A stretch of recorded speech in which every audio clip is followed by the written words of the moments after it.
کی داخل کی جنگ زده گم خیلی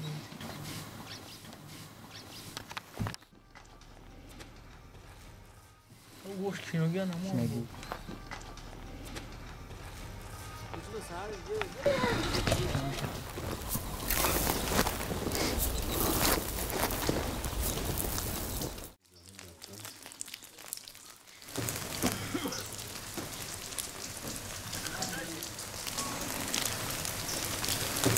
حساب خدمت من برای پرنده ها دلم سوخت برای همه گفتم همین پرنده ها را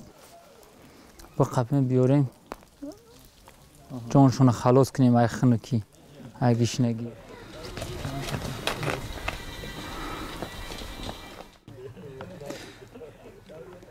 همه مردم خواهش کردن که بیارن ما نگه میکنیم انده ما پل تونم بیتیم شما این پرنده بیاریم ما همه رو نجات بدیم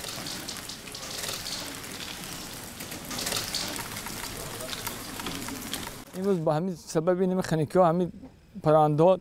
تاب نیاورده و آمدن به این قشلاق جاگاه آمدن امروز ما همین بچهای دهه ما همه رو